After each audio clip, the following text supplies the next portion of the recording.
Halo Sobat Nganggur dimanapun kalian berada, bagaimana kabarnya?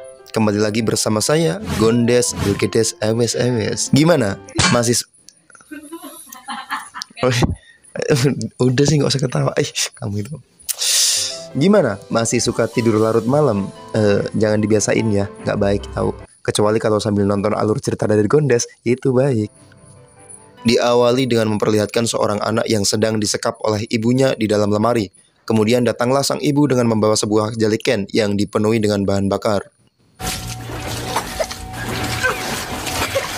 Sementara itu, di sebuah pantai ada seorang nenek yang selalu berkunjung ke sana dan dia mengatakan bahwa kuburan Sadako telah tertutup.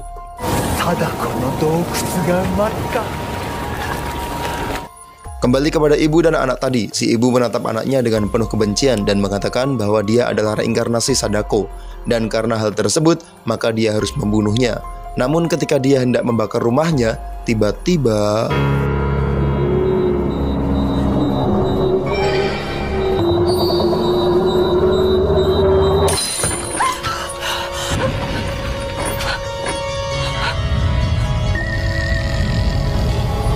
Dan inilah Sadako. Scene berpindah kepada seorang dokter cantik bernama Teh Sela, seorang dokter psikologi yang sangat dicintai oleh pasiennya. Namun, dokter senior mengatakan bahwa dia harus menjaga jarak dengan pasiennya agar tidak terjadi sesuatu yang tidak diinginkan. Dan inilah Kazuma, adik sekaligus keluarga satu-satunya yang dimiliki oleh Teh Sela. Kazuma mempunyai sebuah cita-cita yang sangat agung, yaitu ingin menjadi seorang YouTuber seperti si Gondes. Namun sang kakak nampaknya tidak terlalu setuju dengan hal tersebut. Sementara itu, Sadako kecil terlihat sedang berjalan tanpa arah dan tujuan setelah insiden yang terjadi di rumahnya. Lalu dia ditegur oleh seorang wanita yang kemudian wanita itu tiba-tiba bunuh diri tepat di depan mata kepala Sadako. Dan mulai dari sini, Sadako kecil mengalami depresi sehingga dia memilih untuk tidak banyak bicara. Lalu beberapa saat kemudian, datanglah seorang polisi yang kebetulan melihat Sadako. Karena curiga bahwa anak yang di depannya telah kabur dari rumah, maka polisi tersebut beritikat baik untuk membantunya. Namun tiba-tiba Sadako pingsan dan akhirnya polisi tersebut membawa Sadako ke sebuah rumah sakit, tempat di mana Teh Sela bekerja.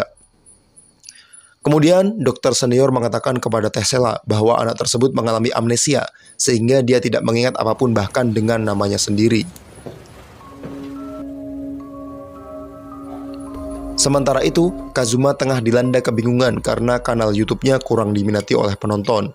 Kemudian sahabat mengatakan bahwa dia harus membuat inovasi baru dengan membuat konten uji nyali, karena konten tersebut sangat disukai oleh orang-orang Indonesia terutama. Dan akhirnya Kazuma mulai mencari informasi tentang tempat paling angker yang bisa dia datangi untuk membuat konten YouTube-nya.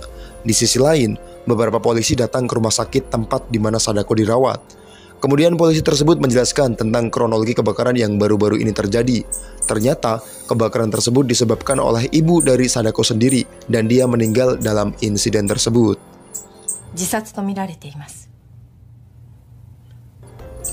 Polisi pun memperlihatkan beberapa foto kepada Sadako untuk memastikan apakah Sadako baik-baik saja dan beruntung Sadako tidak mengalami gangguan apapun setelah insiden tersebut.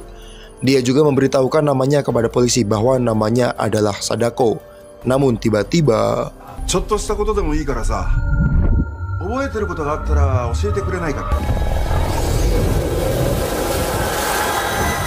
Sadako memasang wajah yang menakutkan dan seketika mainan yang ada di depannya bergerak dengan sendirinya. Namun hal tersebut hanya diketahui oleh Teh Sela seorang. Dia pun meminta agar pihak kepolisian memberikan waktu kepada Sadako untuk menenangkan diri dan tidak memaksa Sadako untuk mengingat kembali kejadian waktu itu. Teh Sela pun melepaskan Sadako agar dia bisa beradaptasi dan saling menjalin silaturahmi dengan anak-anak sebayanya di rumah sakit. Namun ternyata anak-anak malah menganggap aneh dan mulai mengganggu Sadako yang sedang sendirian tanpa adanya teman. Namun ketika mereka mengganggu Sadako, tiba-tiba benda yang ada di sana mapur-mapur ora karuan hingga hampir mencelakai mereka. Dan setelah membuat anak-anak kapok, Sadako langsung pergi meninggalkannya. Namun ketika di dalam lift, tiba-tiba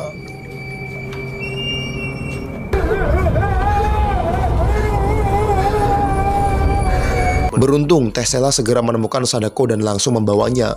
Kemudian setelah melihat Sadako dalam kondisi yang sangat siap, Tessela mulai melancarkan pertanyaan demi pertanyaan untuk mengorek informasi dari Sadako. Tessela bertanya kepada Sadako tentang kejadian kebakaran yang terjadi di apartemennya. Namun, Sadako hanya mengatakan bahwa dirinya selalu berada di tempat yang gelap dan terkadang ibunya selalu mengantarkan makanan kepadanya. Sadako juga mengatakan bahwa dia dikurung dalam lemari dan akan dibebaskan ketika ibunya pulang. Dan seketika itu juga hati Tessela ternyuh dan langsung memegang tangan Sadako. Namun Sadako malah mengatakan bahwa Tessela juga merupakan orang yang kesepian. Sadako pun melihat sosok bayangan hitam yang membuatnya ketakutan. Lalu tanpa sepatah kata pun, Sadako langsung meninggalkan Tessela yang kemudian langsung pingsan setelah dia keluar dari kamarnya.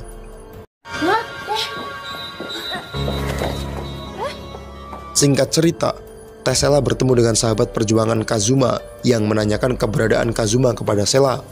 Karena ternyata sudah beberapa hari ini mereka berdua tidak saling berkomunikasi. Kemudian sahabat Kazuma juga memperlihatkan sebuah situs kepada Sela yang memperlihatkan postingan Kazuma di sana. Namun ketika Sela hendak melihat video adiknya, ternyata video tersebut sudah dihapus oleh pemerintah karena telah melanggar pedoman komunitas. Pria tersebut mengatakan kepada Sela bahwa adiknya telah memasuki apartemen bekas kebakaran 1 bulan yang lalu, dan dia bertujuan untuk membuat video uji nyali dan berharap agar kontennya diminati oleh orang-orang. Meskipun dia telah memperingati Kazuma, tetapi Kazuma memaksa pergi ke sana dan tidak mengindahkan larangannya. Dan sepulang ke rumah dari uji nyali, dia merasa bahwa Kazuma sangat aneh, dan itu jugalah terakhir mereka bertemu. Singkat cerita, sore pun peteng. Sela mulai mencari tahu tentang misteri hilangnya Kazuma. Kemudian dia membuka kanal YouTube adiknya dan melihat video terakhir sebelum dia dikabarkan menghilang. Dan ternyata Kazuma benar-benar mendatangi apartemen yang dikabarkan angker setelah peristiwa kebakaran terjadi di sana. Di dalam video tersebut, Kazuma memasuki TKP dan melihat berbagai macam keganjilan di tempat tersebut.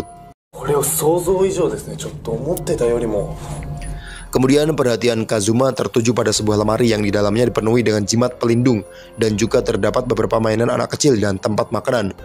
Dan hal tersebut mengingatkan Sela terhadap perkataan Sadako bahwa lemari tersebut adalah tempat tinggalnya. Dan tiba-tiba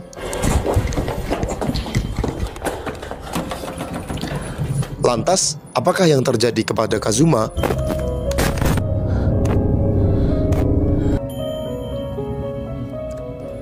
Singkat cerita, malam pun tiba. Karena merasa ada yang janggal pada videonya, Sela pun kembali memutar video tersebut. Dan terungkaplah bahwa alasan Kazuma lari adalah dia telah melihat sesuatu yang ada di belakangnya. Dan ya, sosok itu adalah Sadako. Karena sudah terlalu malam, Sela memutuskan untuk pulang ke rumahnya. Namun dia tidak sengaja melihat pasien yang secara diam-diam masuk ke dalam ruangannya. Dan akhirnya sedikit drama pun terjadi di antara mereka. Kemudian datanglah Sadako kecil yang berhasil melerai mereka berdua. Namun tiba-tiba dia langsung pingsan saat itu juga. Dan beberapa saat kemudian salah satu televisi di sana menyala dan tiba-tiba sosok makhluk yang digadang-gadang bernama Sadako itu keluar dari televisi dan langsung menghampiri si pasien.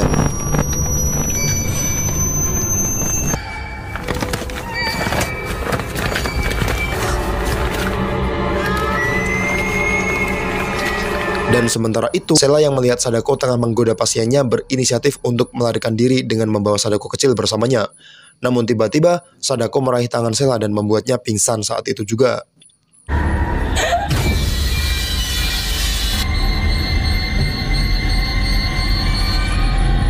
Keesokan paginya, dokter dan para staf Ceria menemukan mereka bertiga sedang tergeletak tak sadarkan diri. Kemudian dokter membawa Sadako kecil ke ruang ICU karena kondisinya sangat berbahaya. Dan sore harinya, Sela bercerita kepada dokter senior tentang kejadian yang menimpanya semalam. Namun tiba-tiba, Sela berpindah ke dimensi lain dan membuatnya berada di lemari tempat Sadako kecil tinggal. Di sana dia melihat dan merasakan dengan sangat jelas akan penderitaan yang dialami oleh Sadako kecil. Ketika tersadar, Sela sudah berada di kasurnya. Dan seketika itu juga dia langsung melihat bekas cengkraman yang dibuat Sadako di lengannya. Kemudian dia teringat dengan pasien yang pernah berinteraksi dengan Sadako.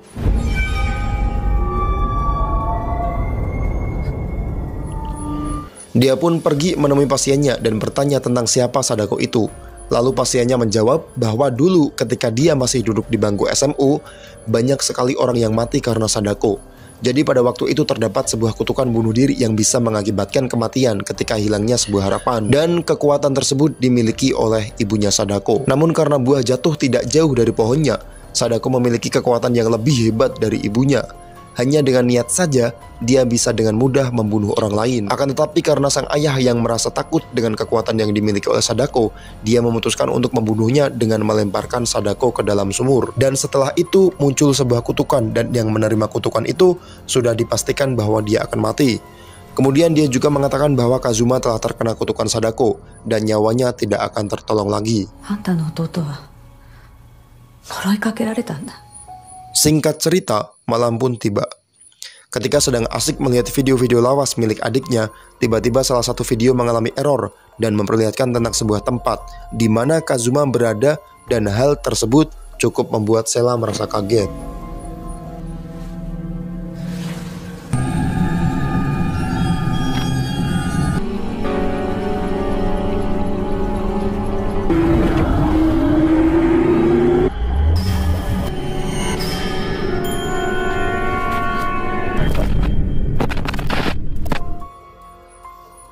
Sementara itu, si pasien kedatangan tamu tak diundang, dan keesokan harinya dia pun ditemukan tanpa nyawa dengan kondisi yang cukup menghororkan.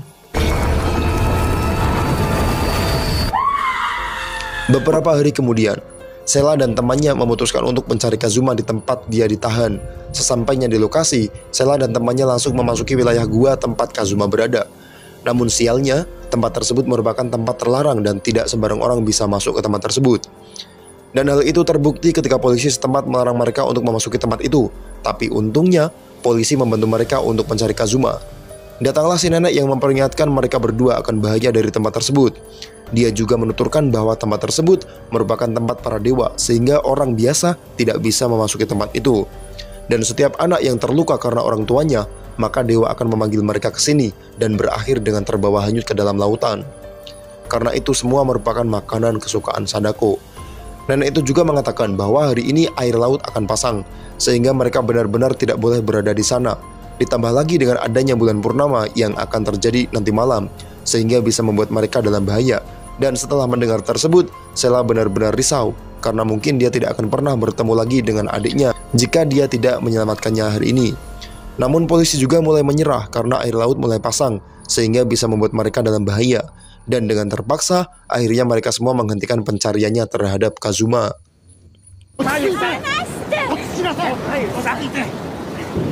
Singkat cerita, malam pun tiba. Sheila dan temannya memutuskan untuk kembali ke lokasi di mana Kazuma disekap. Dan sesampainya di sana, Sheila langsung memperlihatkan kepada temannya di mana lokasi Kazuma berada, tepatnya di sebuah mulut gua yang sudah tertimbun oleh bebatuan dan menyisakan sebuah lubang kecil yang cukup untuk mengintip ke dalam lubang tersebut. Namun ketika Sheila tengah mengintip melalui lubangnya, tiba-tiba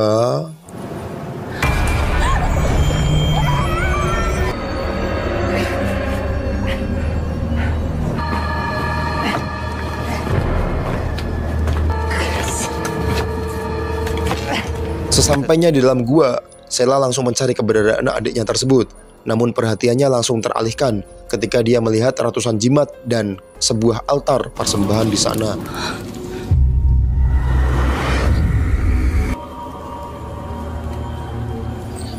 Dan tidak berselang lama, akhirnya dia menemukan adiknya yang ternyata sedang berada di pojokan gua tersebut. Namun tiba-tiba dia melihat sosok Sadako kecil yang tengah berdiri di dalam kubangan air. Dan seketika itu juga, kenangan masa lalu Sadako kecil dapat terlihat oleh Sheila. Dia melihat bahwa ibunya Sadako menyimpannya di atas altar dan meninggalkannya. Kemudian Sheila menyimpulkan bahwa Sadako ditinggalkan oleh ibunya, tapi dia tidak mati di sana. Dan orang yang dilihatnya dalam kubangan air merupakan jiwa dari Sadako kecil yang sedang dirawat di rumah sakit. Dan perlahan banyak tangan yang meraih tubuh Sadako dan membawanya ke dalam air. Sementara itu, di rumah sakit kondisi Sadako kian kritis dan nyawanya hampir tidak tertolong lagi. Kemudian Sheila langsung menolong Sadako dan berhasil menyelamatkannya. Dan terlihat di dalam kubangan itu terdapat banyak sekali tengkorak manusia yang menandakan bahwa Sadako kecil bukanlah satu-satunya korban yang diambil jiwanya oleh Sadako.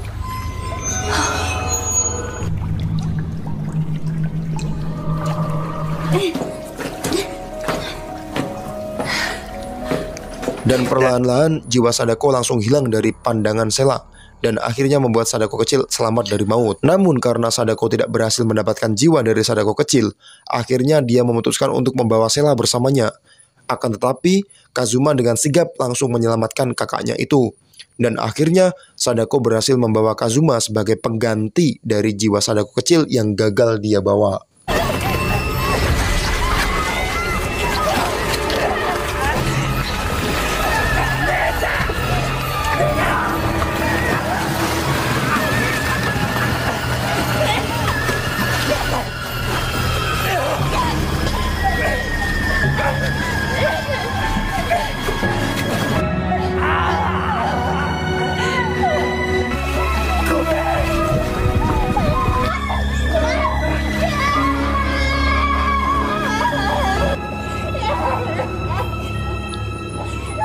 Berapa hari kemudian, Sadako kecil yang pemurung akhirnya kembali mendapatkan kehidupannya kembali, namun berbeda 180 derajat dengan Sela.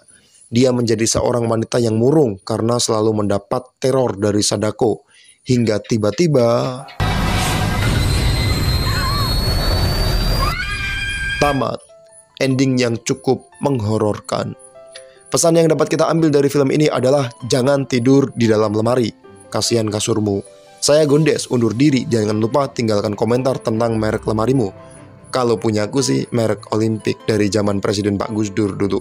Jadi aman dari teror Sadako. Alah, silet. Sekian, bye-bye.